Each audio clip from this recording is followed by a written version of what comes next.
Hay varias preguntas que pueden hacer sentir incómodo a los filósofos, como ¿por qué estudiaste filosofía? ¿Eso para qué sirve? O ¿a qué te dedicas?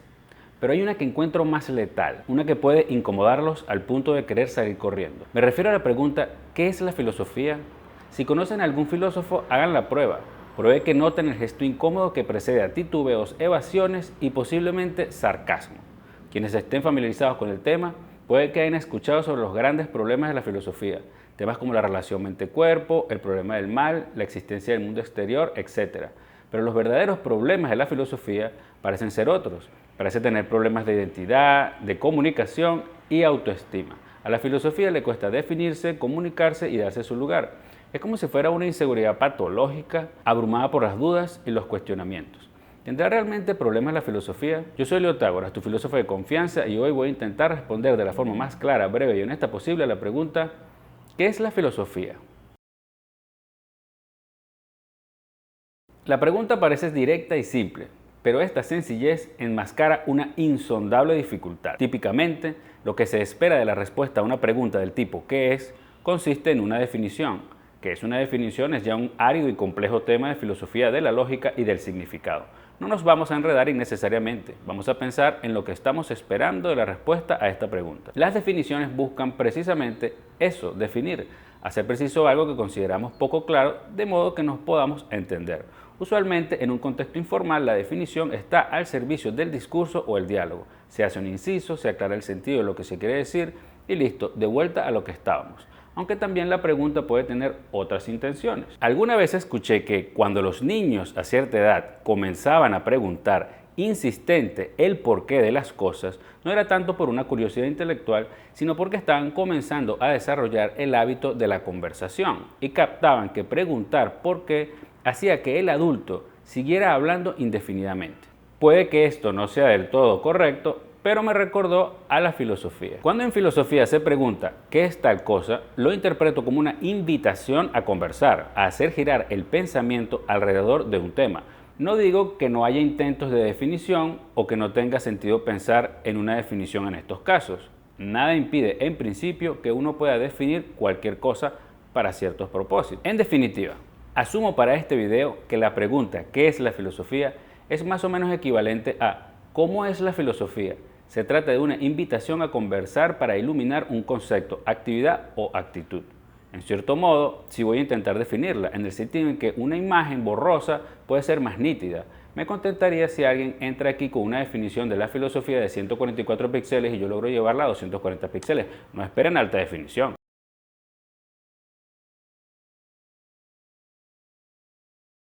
El término filosofía no solo es vago, sino también ambiguo, porque tiene distintos significados, algunos con poca relación entre sí, por lo tanto tenemos que comenzar por establecer ciertos límites. Esto es importante para reconocer y poder evaluar si aquello en lo que tú estás pensando tiene que ver con lo que yo estoy hablando aquí. Podemos hablar de la filosofía en un sentido informal general o en un sentido formal general.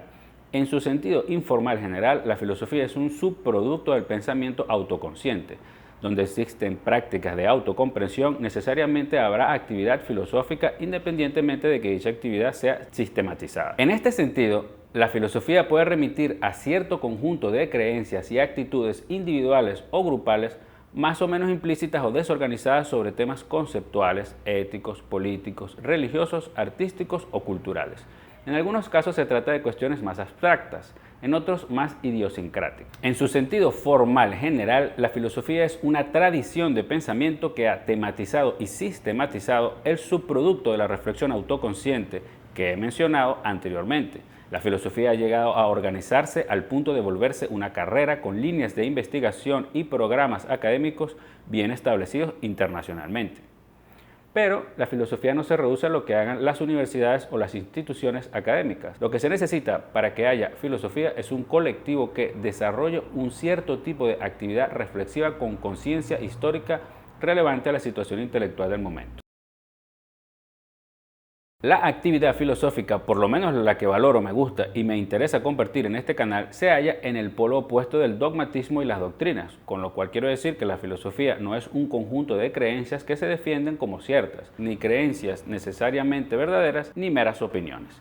Al descartar que se trate de doctrinas, estoy cuestionando la práctica conocida de hacer de la divulgación filosófica la presentación de la filosofía de un autor o bien la reseña de la historia de la filosofía como una sucesión de doctrinas. Es incoherente pensar que la filosofía se agota en lo que dijeron los filósofos del pasado o algún filósofo del presente si consideramos que la mayoría de las obras de los filósofos estudiados no versan sobre un autor, sino que son pensamientos propios. Claro que los filósofos estudian a los otros filósofos, contemporáneos y de la tradición, y eso es parte de su actividad filosófica, pero lo hacen para explorar junto a ellos el pensamiento humano, no lo hacen para explorar los pensamientos de la mente de esos filósofos.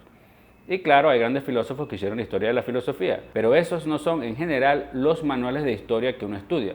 Por lo general, cuando un filósofo de pura cepa hace una historia de la filosofía, resulta tan idiosincrática que es inútil como historia de la filosofía. En definitiva, aunque los filósofos hacen filosofía, repetir lo que ellos dicen niega la práctica misma de la filosofía. La filosofía no es una doctrina o un dogma, mucho menos un culto. Pero que a la filosofía no la constituyan un conjunto de doctrinas ni dogmas no quiere decir que no produzca nada, que sea una mera actitud o una actividad sin resultados bien organizados, ya que sí genera unos productos complejos, evaluables críticamente. Se trata de discursos, pruebas, argumentos, constructivos o críticos, análisis de conceptos, aclaraciones de significado, definiciones de distinto tipo, narrativas de autocomprensión, reintegración de sentidos, entre otros. Estos productos tienen distintas finalidades, especialmente en relación con la autocomprensión y la resolución de conflictos intelectuales y la reintegración del sentido o de una visión de mundo desintegrada o perdida. También incluso pueden tener, ¿por qué no?, finalidades estéticas a nivel conceptual. Lo que sí es cierto es que estos productos no son o no tienen por qué ser doctrinas porque los productos filosóficos son esencialmente abiertos, mientras que las doctrinas tienden a ser cerradas.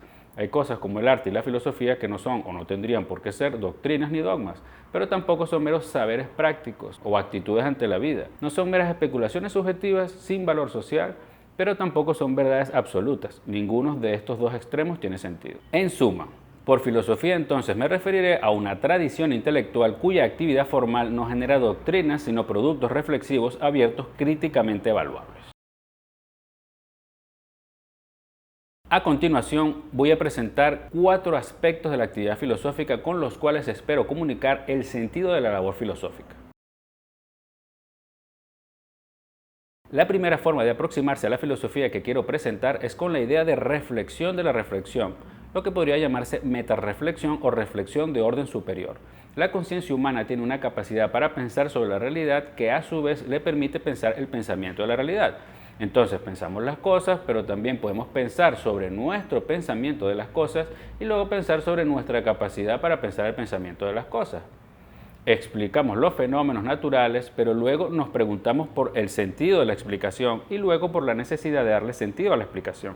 Usamos un concepto al pensar en algo, pero luego pensamos en la definición de ese concepto y luego pensamos en la definición de la definición misma. Creemos algo sobre algo y luego podemos cuestionarlo la creencia misma y luego cuestionarnos el cuestionamiento. Creo que se entiende la idea. Podemos aplicar un ascenso reflexivo hasta el punto en que nos preguntamos por la capacidad misma de hacer ese ascenso, por el pensamiento mismo, por el sentido del sentido, el significado del significado, el concepto del concepto, el porqué del porqué, etc. La filosofía se mueve usualmente en este nivel, es sumamente abstracta, pero también esto hace que la filosofía a menudo esté anclada en cierto modo a una reflexión previa, porque es un ascenso desde algún lugar. Un ejemplo sería en la filosofía de las matemáticas, que se puede preguntar muchas cosas relacionadas con las matemáticas, pero que no forman parte de las matemáticas, porque todo conocimiento o disciplina pone un límite en su objeto de estudio.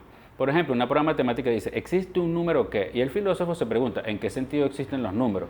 ¿Qué es un número? Y antes de que el matemático le explique, el filósofo se está preguntando, ¿qué significa existir? Las ciencias, por ejemplo, no explican qué es la ciencia, se limitan a explicar los fenómenos. Cuando nos preguntamos por la ciencia misma, hacemos filosofía de la ciencia. Lo normal es que todos estos ascensos metarreflexivos arriben a algunos conceptos muy abstractos que se asocian con la filosofía, como el sentido, la identidad, la existencia, la verdad, el bien, la justicia, la belleza, la conciencia, la vida, entre otros. Normalmente estos conceptos no se trabajan así en abstracto, en aislamiento, sino que se investigan anclados a marcos teóricos científicos o tradiciones de pensamiento existentes. La verdad, por ejemplo, se estudia con las herramientas de la lógica y la semántica filosófica que se basan en otras disciplinas lingüísticas y matemáticas. La conciencia se estudia también con apoyo de la psicología, la neurociencia, etc. Los filósofos no pueden solo estudiar filosofía, en el fondo estudian la cultura humana.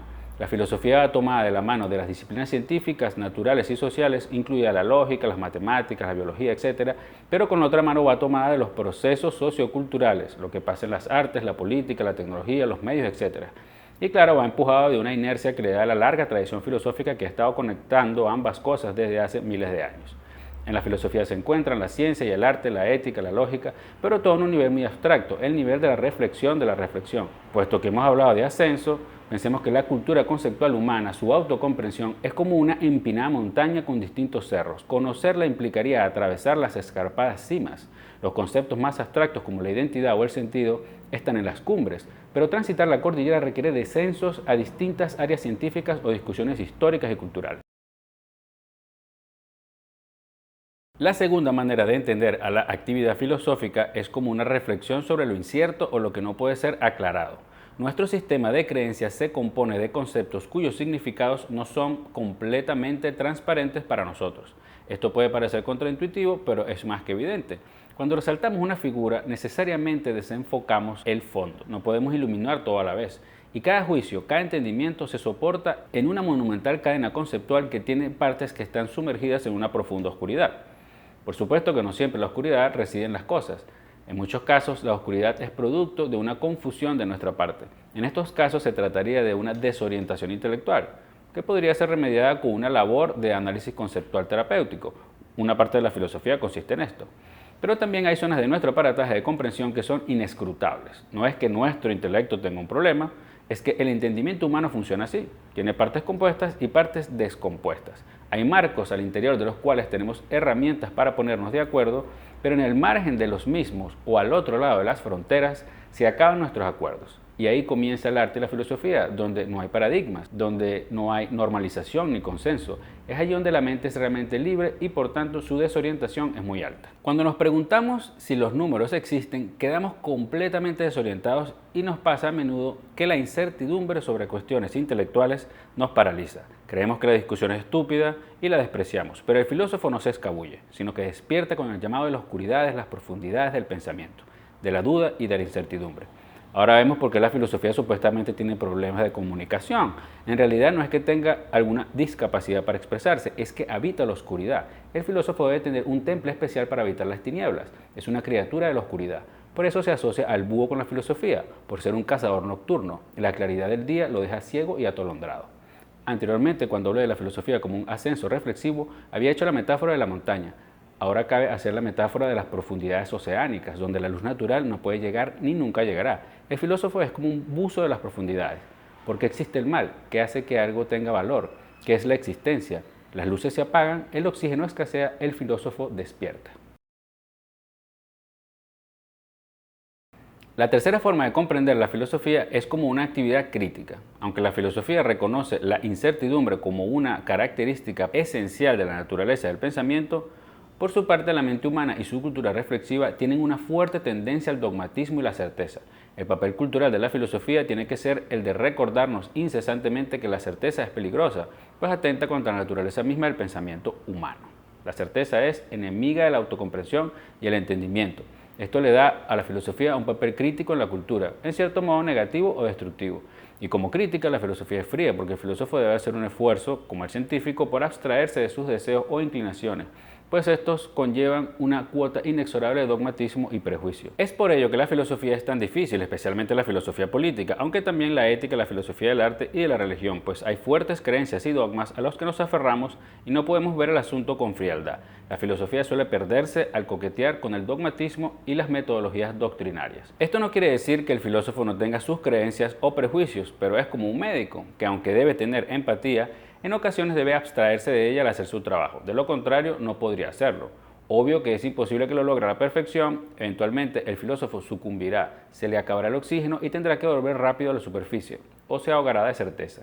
Cuando algunos gritan un no rotundo o un vehemente sí, no están haciendo filosofía. ¿Es ese último enunciado paradójico? Sí, pero no. La filosofía es una paradoja con patas. La buena filosofía se cuestiona y critica a sí misma a cada paso como el uróboro, una serpiente que se devora a sí misma. Es por eso que resulta tan difícil de precisarlo o definir. A fin de cuentas, no es que tenga problemas de inseguridad, es que la seguridad es su antagonista. Esto no hace a la filosofía una actividad meramente destructiva o cínica. Esto le restaría valor y le haría mucho más fácil de lo que realmente es. La parte más crítica y demoledora de la filosofía es solo un momento de un complejo proceso reflexivo. Posiblemente la tarea más valiosa de la filosofía sea la de reintegrar o aportar sentido. Esta sería la última actividad filosófica que quiero compartir con ustedes. La infraestructura de nuestra visión del mundo está en permanente reconstitución. Constantes presiones vitales, nuevos conflictos sociales, nuevas tecnologías, el agotamiento de antiguos sistemas, descubrimientos científicos, las esperanzas de las nuevas generaciones, sucesos inesperados, todo ello desajusta el inestable entendimiento que tenemos de nosotros mismos. Esta ruptura de los límites, el colapso de nuestros entramados, hace que la experiencia social o personal se desintegre, perdiendo la vinculación entre sus elementos. ¿Y ahora qué? Nos preguntamos. ¿Qué tenemos que pensar? ¿Qué vamos a decir? ¿Qué podemos hacer? ¿Qué cabe esperar? Es ahí cuando los filósofos tienen la obligación de despertar y ponerse manos a la obra. Es su momento constructivo, que consiste en ofrecer una perspectiva sinóptica que facilita la visión conjunta de cosas lejanas o aparentemente desvinculadas. La humanidad está constantemente en este proceso. Es como llevar adelante una casa. Siempre hay cosas que reparar, organizar y mantener. Y la verdad, normalmente el deterioro va más rápido que las reparaciones en el caso de la cultura. La desintegración de la experiencia es un momento de un proceso permanente de reajuste de la visión del mundo que está en permanente movimiento. Por supuesto que la filosofía no necesita de un gran momento histórico de cambio de paradigma para existir, porque como ya hemos dicho, hay regiones de nuestra visión del mundo que se mantienen turbias incluso cuando un paradigma está en su apogeo. Los filósofos ahí están en la retaguardia, que es donde se sienten cómodos. En su papel de apoyo como reintegradora de sentido, la filosofía genera narrativas analíticas de autocomprensión como las que ustedes están escuchando ahora. Con ellas se intenta cuestionar, dinamizar y ampliar nuestro entendimiento. Para ello no solo se concentra en lo oscuro, porque no siempre se puede aclarar lo oscuro con lo oscuro, aunque hay filósofos que tienen esa predilección. A veces nuestra desorientación se debe a que hay inmensas distancias entre los conceptos que estamos considerando. Hace falta encontrar o cavar los pasadizos o construir los caminos, tender los puentes que logren que dos visiones aparte se encuentren en un entendimiento. El trabajo de reintegración del sentido es también, por lo tanto, una tarea de vinculación o conexión de cuestiones que se consideran tan heterogéneas que no parecerían poder mezclarse, como el arte y el juego o la inteligencia artificial y el arte, temas sobre los cuales he hablado en otros videos de mi canal. De antemano no podemos saber cuál parte de nuestra visión del mundo va a colapsar. Esto explica por qué a la filosofía le cuesta darse un lugar. No es que realmente tenga problemas para darse su puesto, es más bien que es inquieta, le gusta vagar y siempre moverse, ocupa varios lugares a la vez y le atraen las sombras. Si no fuese así, no podría asistir a la misión humana de satisfacer sus impredecibles angustias intelectuales. Lo que podemos concluir de estas reflexiones es que la filosofía realmente no tiene problemas, es solo que es diferente. Tiene una forma de ser especial que no calza con las formalidades de otras disciplinas. No es que tenga problemas de identidad, es que su naturaleza es cambiante y evasiva. Le gustan las fronteras, los estados embrionarios, los tránsitos, los pasadizos enrevesados, los laberintos, las paradojas, los enigmas y el asombro.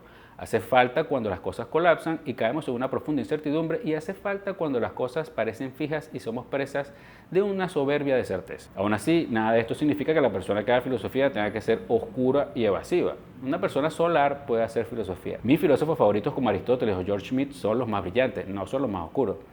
De cualquier modo, también hay que saber apreciar a los más crípticos como Heráclito o Wittgenstein. Esos son, si se quiere, los filósofos de los filósofos. A fin de cuentas, si realmente te gusta la filosofía, debes tener algún gusto especial por lo enigmático e inaccesible, no importa cuál sea tu carácter. El conocimiento humano es como un sistema de embalses. Tiene algo de artificial. La filosofía es un río que a veces alimenta el embalse, a veces rompe los diques, mantiene esta natural libertad de pensamiento que es borroso y turbio. Bueno, espero que les haya parecido interesante el video. Creo que la mejor forma de introducirse a la filosofía es a través de los diálogos socráticos y luego con alguna obra de Aristóteles fácil o más accesible como la Ética o la Política. Yo estoy dejando los links en la descripción y si no, son obras que son fácilmente googleables. Si les gustó el video, compártanlo, dejen su comentario, denle like, hagan todas esas cosas y nos vemos en la próxima.